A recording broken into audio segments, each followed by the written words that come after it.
Large-scale ocean cleanup efforts have grown noticeably over the past year. More plastic has been removed, cleanup systems are operating in more places, and new programs are targeting pollution before it reaches the ocean. This video explains who is leading these efforts, how they are funded, where they operate, and what happens to the collected waste. We'll also look at whether recent progress is meaningful when compared to the overall scale of ocean plastic pollution. While the momentum is real, the gap between cleanup capacity and the amount of plastic entering the ocean remains very large. But before I begin this journey, please consider hitting the like button and subscribing to my channel if you enjoy this video. It's simple to do, it supports my work, and I appreciate it very much. Thanks for watching and helping me strive for 1,000 subscribers. Okay, let's continue. Most major ocean plastic cleanup operations today are not run directly by governments, but by nonprofit organizations working with private partners, local authorities, and volunteers. One of the most prominent groups is the Ocean Cleanup, a Dutch-based nonprofit engineering organization best known for developing large floating systems to collect plastic from ocean gyres, such as the Great Pacific Garbage Patch. The organization also focuses heavily on rivers, where a significant portion of ocean-bound plastic originates.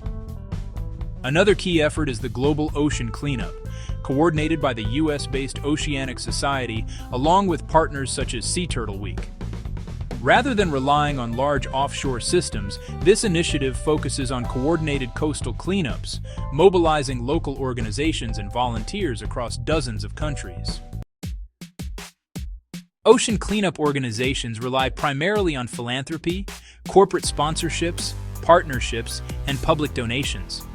The Ocean Cleanup operates as a nonprofit and funds its work through a mix of individual donors, foundations, corporate partners, and revenue from products made with recovered ocean plastic. These commercial partnerships are intended to help finance ongoing cleanup operations while keeping recovered material out of the environment. The Global Ocean Cleanup campaign is supported largely by corporate sponsors, charitable donors, and partner organizations. Some corporate sponsors have supported the program for multiple consecutive years, helping provide stability for its annual campaigns. Across the sector, publicly summarized budgets suggest annual spending in the high tens of millions of dollars when design, deployment, operations, and research are combined. However, detailed, year-by-year breakdowns of operational costs for every ship and system are not fully disclosed in public reports. The Ocean Cleanup has laid out one of the most ambitious long-term visions in this space. Its stated goal is to remove 90% of floating ocean plastic by 2040 by combining offshore cleanup fleets, river interception systems, and policy engagement to reduce plastic inputs at the source. By the end of 2025, the organization reported removing more than 45 million kilograms of plastic in total, with over 25 million kilograms collected in 2025 alone. This represented a record increase compared to previous years and reflects both improved technology and expanded deployment. Rather than maintaining a large permanent fleet of ships, the Ocean Cleanup operates a relatively small number of large offshore collection systems supported by chartered vessels. These systems are currently active in the Great Pacific Garbage Patch, where they have collected hundreds of thousands of kilograms of plastic to date, with plans to expand to other major ocean gyres over time. A growing share of effort is focused on many rivers. By 2025, the Ocean Cleanup reported 20 interceptor systems deployed across 9 countries, targeting some of the world's most polluting rivers. These systems are designed to stop plastic before it reaches the ocean, where cleanup becomes far more difficult and expensive. Community-based efforts play a different but complementary role. The 2025 Global Ocean Cleanup campaign coordinated 54 coastal cleanups in 25 countries, removing roughly 47.4 tons of waste during a single campaign. These efforts are carried out by dozens of local partner organizations and volunteer teams, and are particularly effective for addressing pollution on beaches and nearshore environments. While operations are globally distributed, organizational headquarters are concentrated in a few locations. The ocean cleanup is based in the Netherlands, with active deployments in regions including Central America, Southeast Asia, and the North Pacific. Its river interceptor systems are installed or planned in countries such as Indonesia, Vietnam, Malaysia, the Dominican Republic, Jamaica, Honduras, and Panama, with additional deployments planned in places like Bangkok and Los Angeles County. The Global Ocean Cleanup Campaign operates through local partners in at least 25 countries across Africa, Asia, the Americas, and Europe. Coordination is handled by US-based organizations, but execution is largely local. Once plastic is collected, its end-of-life pathway depends heavily on condition and local infrastructure. The ocean cleanup prioritizes recycling and repurposing whenever possible, and has launched commercial products made from plastic recovered from the Great Pacific Garbage Patch. Revenue from these products helps fund further cleanup efforts. However, not all recovered plastic can be recycled.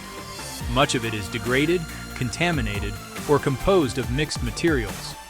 In these cases, organizations work with local authorities and waste management partners to ensure responsible disposal, which often means a mix of mechanical recycling for usable material and controlled disposal, such as landfilling or energy recovery, for the rest. Community and coastal cleanup campaigns face similar limitations. While recycling is emphasized where feasible, beach waste is often too damaged to be fully recycled and must enter local waste streams for safe disposal. By most measurable indicators, the past year showed clear improvement. More plastic was removed, more systems were deployed, and cleanup activities expanded to new locations. The ocean cleanup reported its largest single-year removal ever and launched its 30 Cities program, which aims to reduce roughly 1/3 of global river plastic emissions by focusing on major urban sources. Community-based cleanup campaigns also reported higher waste removal than in previous years, reflecting growing participation and coordination. At the same time, these gains must be viewed in context. Even tens of millions of kilograms removed represent only a small fraction of the plastic entering the ocean each year.